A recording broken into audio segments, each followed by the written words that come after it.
오늘 본문 사도행전 27장 20절에서 26절 말씀, 특별히 22절 보면은 바울이 그 배 안에 있는 모든 사람들에게, 생사의 갈림길에 놓여 있는 자들에게 뭐라고 말하냐면, 내가 너희를 권하노니 이제는 안심하라. 너희 중 아무도 생명에는 아무런 손상이 없겠고 오직 배뿐이리라. 또 25절 보면 사도 바울이 뭐라고 말하냐면, 그러므로 여러분이요 안심하라. 나는 네게 말씀하신 그대로 되리라고 하나님을 믿노라. 바울이 배 안에 있는 모든 사람에게 두 번이나 안심하라, 안심하라 이렇게 말씀한 내용, 이 안심하라. 그런데 그 상황은 결코 인간적으로는 안심할 수 있는 상황이 아니었습니다. 이것을 우리 각자 개인뿐만 아니라 특별히 가정 후손들에게 적용할 때, 다양한 질병과 사고가 역경 어려움이 있는 이 시대에 우리 자녀손들의 고통과 위기 가운데 있을 때, 그들이 타고 있는 배가 거의 깨질 정도로 위협과 위험에 놓였을 때, 부모로서, 할아버지 할머니로서 우리는 노심초사, 걱정, 염려, 걱정, 두려움이 있지 안심할 수가 없습니다. 지금 이들이 처한 상황은 우리가 읽은 본문 20절 보면요, 여러 날 동안 해도 별도 보이지 아니하고 큰 풍랑이 그대로 있음에, 14일 동안 그대로 있음에 구원의 여망, 남은 희망마저 없어졌더라. 21절, 여러 사람이 오래 먹지 못했음에, 유라굴로라는 초강력 그 광풍으로 말미암아 배가 거의 파괴될 정도로, 깨질 정도로 그런 위기. 그래서 이것을 우리는 위기는 기회입니다라는 제목 아래 말씀을 받으면서 어떻게 적용했냐면, 우리 가정의 배가 큰 어려움과 역경과 위기로 거의 배가, 가정이 깨질 정도로 위기를 접했을 때 남은 희망마저 다 없어지고 자포자기할 정도로 인간의 끝, 밑바닥을 우리가 경험할 때 우리의 끝이 하나님의 시작입니다. 우리의 무능력한 무의미해진 삶, 그때가 하나님의 일하기, 구원의 역사를 일하기 시작하는 기회다. 하나님이 어떻게 이 배 안에 타고 있는 모든 사람을 건지심에 있어서 어떻게 그 끝에, 인간들의 노력의 끝에 자포자기하는 남은 희망이 다 없었을 때 어떻게 하나님이 일하기 시작했느냐. 오늘 본문 23절 보면은, 내가 속한 바 곧 내가 섬기는 하나님의 사자가 어젯밤에 내 곁에 서서 말하되, 바울아 두려워하지 말라. 내가 가이사 앞에 서야겠고 또 하나님께서 너와 함께 향해하는 자를 다 내게 주셨다 하였으니. 위기 가운데 인간의 노력의 한계, 끝이 왔을 때 하나님이 일하기 시작했는데, 어떻게 일하기 시작했느냐. 바로 어젯밤에 바울에게 임하셔서 하나님께서 약속의 말씀, 진리의 말씀을 주셨다. 그래서 위기는 무슨 기회인가? 극심한 두려움과 공포와 염려와 불안과 특히 사랑하는 매우 개인적인 가정의 위기를 접할 때 하나님의 음성, 약속의 말씀을 들을 수 있는, 받을 수 있는 좋은 기회라는 사실을 실제로 저는 가정의 위기 가운데 경험하였습니다. 그래서 저는 성령님께서 우리 각자 마음판에 써주시는 약속의 말씀, 저의 경우는 시편 63편 3절, 베드로전서 5장 10절, 그 말씀이 살아 운동력 있게 지금도 제 마음에 성령님이 역사하고 계십니다. 주의 인자하심이, 언약, 영원한 사랑이 내 안의 자녀의 생명보다 나음으로 제 입술이 주님을 찬양합니다. 위기 가운데서도 바울과 실라가 감옥에서 찬양하고 찬미하고 기도한 것처럼 또 베드로전서 5장 10절도 고난은 잠깐이지만 온전하게 해주신다. 영어로는 리스토, 회복해 준다. 강하고 견고하고 튼튼하게 만들어주겠다. 지금도 우리 가정의 배를 선주 되신 주님이 그 약속의 말씀을 우리의 취약점과 약함과 부족함과 허물 속에서도 신실하게 이루어 나가신다는 사실입니다. 사도 바울은 확신이 있었습니다. 그 어떤 확신이냐면 26절에 그러므로 여러분이요, 이제 그러므로 하나님의 말씀을 어젯밤에 받았으니까 여러분이요 안심하라. 나는 네게 말씀하신 그대로 되리라고 하나님을 믿노라. 이게 진짜 믿음이죠. 상황은 유라굴로 광풍으로 인해서 먹지도 못하고 해와 별 가이드라인도 없어서 무의미해진 인생 어느 방향으로 갈 바를 알지 못하고 죽음의 극심한 스트레스와 공포와 두려움에 이렇게 어려운 가운데 있는데도 안심하라 안심하라. 하나님이 나에게 하신 말씀 그대로 되리라고 나는 믿는다, 확신한다. 교회를 향한 우리의 승리교회를 향한 우리의 확신은 빌립보서 1장 6절입니다. 빌립보 교회가 온전한 교회가 아닙니다. 여인들 중진자로 열심을 내는 여성도 2명이 한마음 한뜻을 품지 못하고 있었습니다. 교회가 selfish ambition, 헛된 야망도 가지고 있는 사람도 있었던 것 같습니다.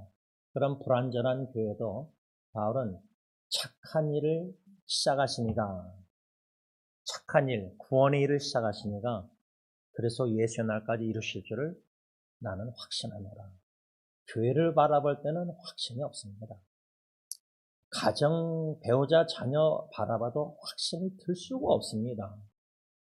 자녀선들 노심초사 걱정 염려의 대상입니다. 사람이나 환경을 바라보면 우리는 결코 확신과 안심을 할 수가 없습니다. 바울은 하나님께서 주신 말씀, 약속 그대로 하나님이 반드시 이루신다는 확신이 있었기 때문에 극심한 공포, 두려움 가운데 구원의 남은 희망, 여망마저 없어진 모든 절망 속에 있는 사람들에게, 배 안에 있는 사람들에게 안심하라, 안심하라 이렇게 2번 말했다는 겁니다. 이 안심하라는 헬라어 단어, 제가 어원을 찾아보니까 어떤 의미가 있냐면 좋은 마음을 품으라, 안심하라, 좋은 마음을 품으라. 어떻게 좋은 마음을 품습니까? 또 다른 의미는 용기를 내라. 절망 속에서 어떻게 소망이 없는데 어떻게 오뚜기처럼 용기를 내서 일어납니까? 암 환자들 보니까 투병 중에 있는 지체들 일어나서 집 밖으로 나가는 것조차도 힘들어해요. 뭐 정신질환도 방 안에만 있지 일어나서 침대에서 못 일어납니다. 근데 이 안심하란 단어의 어원의 의미 중에 하나가 또 용기를 내다. 또 한 가지는 이 의미가 뭐냐면 낙심하여 멈췄던 숨을 밝게 다시 내시라. 어저께 우울증이나 그 형제도 이제 윤재인 씨처럼 수술해가지고 이렇게 있으니까 또 이혼하고 혼자서 자취하고 있는데 직장도 잘리고 목사님 너무 힘듭니다. 연락이 와가지고 울렁증도 있고 우울증도 있고 세수하는 것조차도 힘들고 아마 한 달 동안 그렇게 해야 되는가 본데 오른팔인지 왼팔 어깨인지 모르겠는데 제가 그 친구한테 뭐랬냐면 나는 호흡곤란 올 때마다 거실에 소파에 누워서 스트레칭하면서 숨을 크게 내쉰다. 그러니까 목사님 저도 그렇게 숨을 크게 내쉬어보겠습니다. 여러분 정신질환이든 여러 가지 극심한 어려움 가운데서 여기 안심하란 단어 어원의 의미가 낙심하여 멈췄던 숨. 낙심뿐만 아니라 여러분 참 호흡 곤란이 올 정도로 힘든 거. 근데 숨을 밝게 다시 후하고 내쉬다. 그게 바로 안심하라는 어원의 뜻 의미 중에 하나라는 겁니다. 이거는 인간의 힘으로 불가능합니다. 우리의 힘으로는 한계가 오면요, 밑바닥에 오면 숨조차도 크게 내쉬지 못합니다. 극심한 공포와 스트레스, 그래서 가슴이 조여들고 호흡이 가빠진 상태. 어떻게 이런 상황에서 안도의 한숨을 내쉬며 평안을 찾는 안심하라. 어떻게 한숨을 내쉬며 평안을 되찾을 수 있습니까? 환경을 초월하여 하나님의 신실하심을 전적으로 신뢰할 때만이 오는 이 안심, 즉 영적인 담대한 용기를 내고 평안을 찾는다. 이게 바로 안심하라, 안심하라 그 의미라 그 말이죠. 그 배 안에 타고 있는 276명은 14일 동안 먹지 못하고 폭풍과 싸우며 이미 죽음의 공포에 완전히 압도당해서 인간의 힘으로는 살아남으려는 모든 여망, 희망 다 사라졌습니다. 그들이 어느 정도로 노력하면요.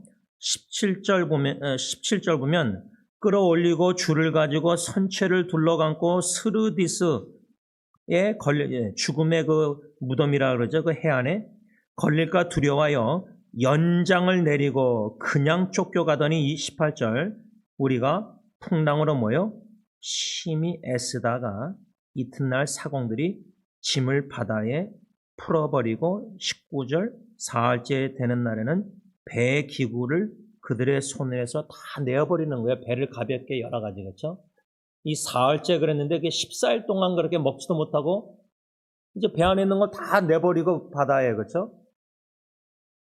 광풍에 휩쓸려가는 배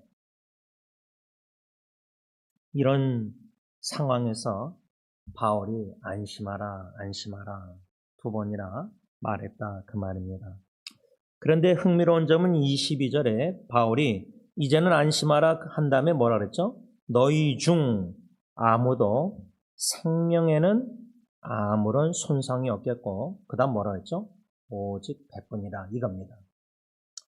생사화복을 주관하신 하나님을 우리가 믿기 때문에 의사가 이젠 최선을 다했습니다. 이젠 뭐 살 소망이 없습니다. 이젠 뭐 6개월 남았습니다. 죽습니다. 이런 말 하잖아요. 그렇죠? 근데 생사는 하나님께 달렸기 때문에 이 276명의 생명 왜 바울은 안심하라고 그들에게 말했냐면 하나님이 당신들의 생명은 뭐라 했죠? 손상이 없을 것이라고 약속했다. 근데 환경은 충분히 배를 풍지박살내서 물에 빠져 다 죽게 만들 수 있는 그런 상황이었거든요. 그러니까 우리가 육신의 눈으로 귀나 오감각으로 그 상황에 처해 있으면은 나는 죽었다. 최선을 다했는데 배 안에 있는 거 다 버리고 살려고 배를 안게 그 풍랑에서 건져보려고. 근데 이제 살 여망이 희망이 없어졌거든요. 그런데 하나님의 약속은 바울을 통해서 주신 약속의 말씀은 그 276명 생명에는 손상이 없겠다. 그러면 우리는 생사를 주관하신 하나님을 믿는다면 의사가 6개월 남았습니다 해도 생명은 주님께 달렸기 때문에 죽음도 인간적으로 의학적으로 희망이 없어졌다 할지라도 하나님께 희망을 두고 끝까지 하나님께 매달려야 된다는 거죠. 그런 가운데 제가 여기서 좀 의문을 가진 게 왜 오직 백분이라 말했을까? 왜 하나님은 바울에게 이 광풍 속에서 생명에는 손상이 없지만은 배는 파괴될 것이라는 약속이에요. 우리의 입장에서는 하나님 배도 건져주시고 생명도 건져달라. 이게 우리의 기도거든요. 우리가 생각할 때는 지금 배가 뭘 중요하냐? 생명만 보존하면 배는 다 파괴돼도 괜찮다. 우린 그렇게 생각하잖아요. 근데 이 당시에 배는 그들의 선주, 특별히 선주 같은 경우는 자기의 재산과 자산이었어요. 여러분, 여러분들의 재산, 가지고 있는 재물, 집, 돈, 차 다 불태워지고 뭐 다 없어져도 지금 오렌지 카운티 5만 명이 대피했잖아요. 그게 만약에 터져가지고 모든 집이나 뭐 다 이제 재산이 다 없어진다. 그래도 대피해서 생명만 건진 받으면 된다. 그렇게 100% 믿습니까? 1%, 2%라도 저게 터지지 않아서 우리 집은 남겨야 돼. 보험도 안 들었는데 집은 남겼으면 좋겠다. 이들에게 이 배라는 거는 그 당시에 재산과 자산인데 그거는 손상 파괴될 것이다. 그렇게 22절에 선포하는 거예요. 지금 바울이 하나님께 받은 말씀. 생명에는 손상이 없겠지만 우리가 타고 있는 배는 파괴된다. 완전 부서진다, 깨진다 그거예요. 여러분, 우리 자녀들의 가정이 깨져도 자녀들의 생명만 보존되면은 여러분들 만족하시겠습니까? 자녀가 질병이 사고로 장애인이 된다 할지라도 살아 숨만 쉬면 여러분 되겠습니까? 저는 첫째 아이가 질병으로 정신질환으로 고통당할 때 학교 다 때려치고 다 아무것도 못해도 누워만 있어도 살아 숨만 쉬면 좋겠다고 생각했어요. 누워 잠만 자고 밥도 안 먹고 해도. 그 정도로 사랑하는 자녀의 생명이 그렇게 귀하잖아요. 내 생명보다. 그래서 저는 22절 묵상하면서 왜 하나님은 바울에게 생명은 손상 보존하시지만 왜 배, 자산, 재산은 다 없애버리겠다고 하셨는가? 새 찬송가 488장 이 몸의 소망 무언가 3절 세상에 믿던 모든 것 배든지 우리의 자산, 재산, 돈이나 재물 가지고 있는 것 소유 세상에 믿던 의지하던 모든 것 끊어질 그날 되어도 구주의 언약, 약속 미사와 내 소망도 그리라. 아직도 자기의 가지고 있는 재산이나 자산에 의지하고 거기에 소망을 두는 자들은 진정한 순수한 믿음을 가진 자가 아니죠. 섞인 믿음이죠. 위기를 통해서 여러분 자산, 재산 다 있다 할지라도요. 내 건강을 다 잃어버려서 전도서 말처럼 폐단 뭐죠?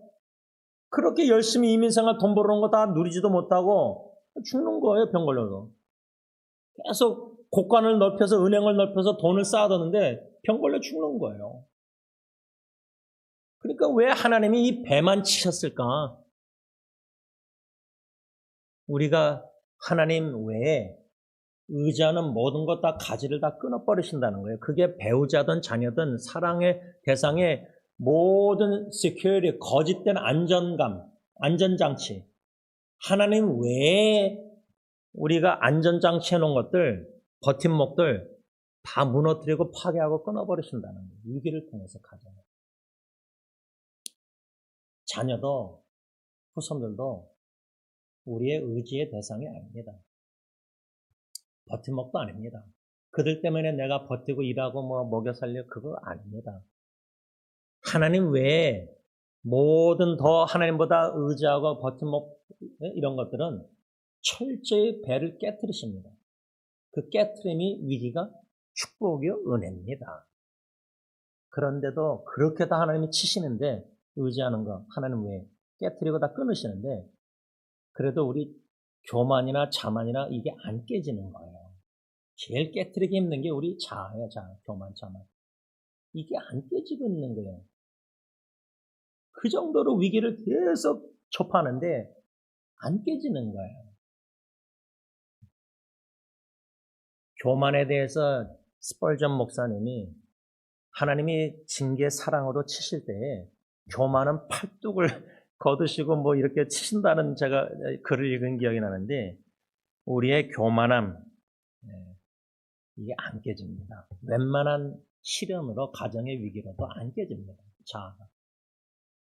이 배만 깨트리시는 하나님의 위기의 은혜, 이 축복 이것을 22절에서 좀 생각했고요. 23절에서는 바울이 뭐라 하냐면 내가 속한 바. 왜 이렇게 말씀했을까?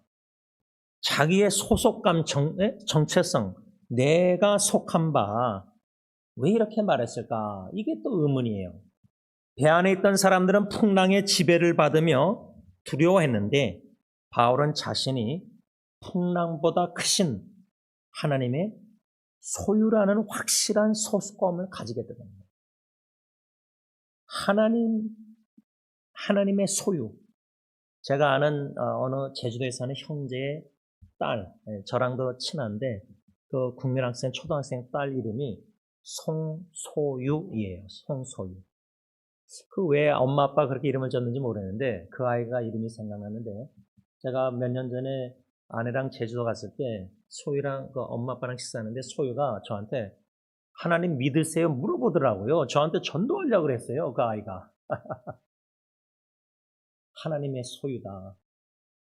지금 바울이 내가 속한 바. 그 나머지 죄인들이나 모든 사람들은 어디에 속한 바 되었을까?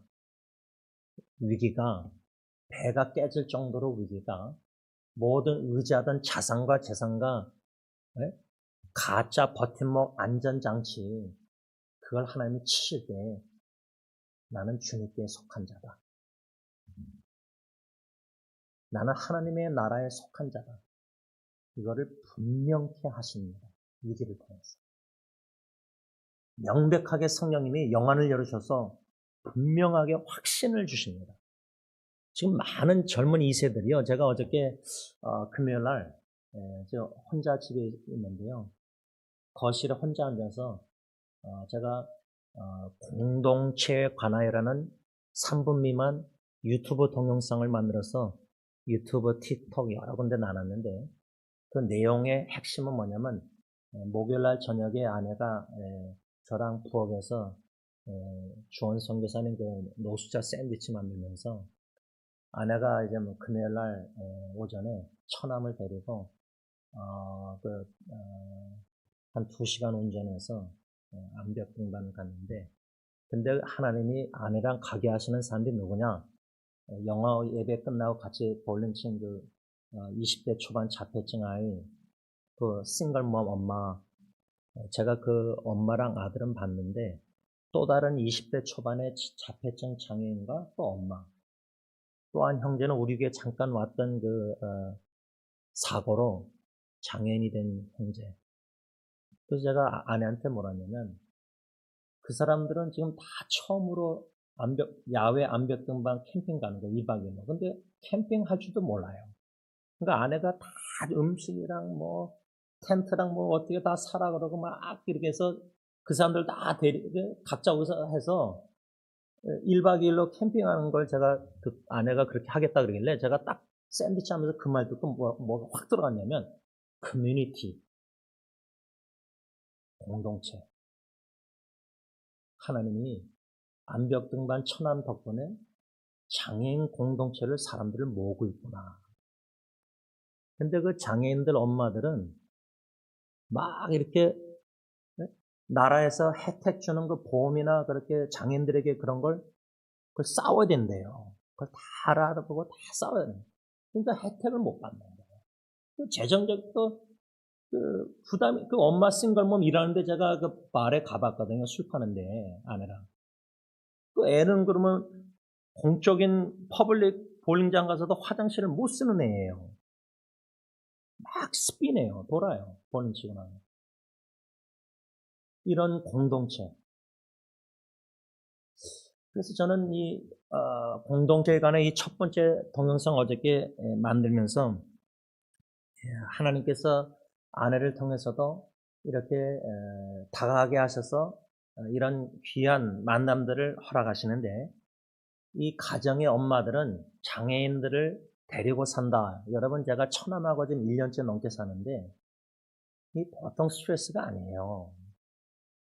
그러니까 이런 가정이 여러 가지 정신이 깨질 정도로 어려움과 위기가 계속 오는데 이 와중에 이 바울의 말씀 내가 속한 바 곧 내가 섬기는 하나님의 사자 내 곁에 서서 말씀하되 24절 두려워 말라 마지막으로 이제 내가 가이사 앞에서 이겁니다. 요거만 말씀 나누고 마칠게요. 하나님이 바울에게 위기 가운데 주신 말씀 두려워하지 말라 안심하라 이 모든 평안과 영적인 담대한 용기 다 주신 거 숨내시게 이게 뭐냐면 너가 로마에 가서 가이사 로마 황제 앞에 서야 된다. 복음 전해야 된다. 이게 뭐냐면 바울에게 하나님이 주신 확신은 뭐냐면 내가 너를 불러서 로마 가이사 복음 전파에 있어서 그 사명을 너를 통해서 완수하기 전에는 너는 죽지 않는다 그 말이에요. 쉽게 말해. 그러니까 바울 덕분에 남은 죄수들도 다 살게 된 거예요. 생명.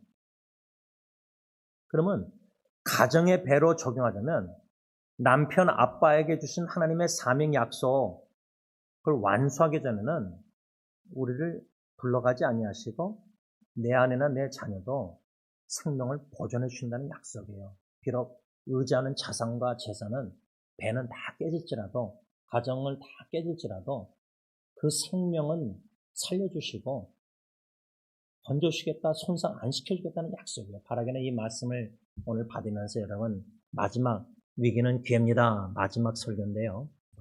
이 사도행전 27장 구원의 여망, 남은 희망마저 다 없어져서 절망적인 상황, 그게 14일 동안 그대로 유지되는 상황 속에서 들려주시는 하나님의 약속의 말씀,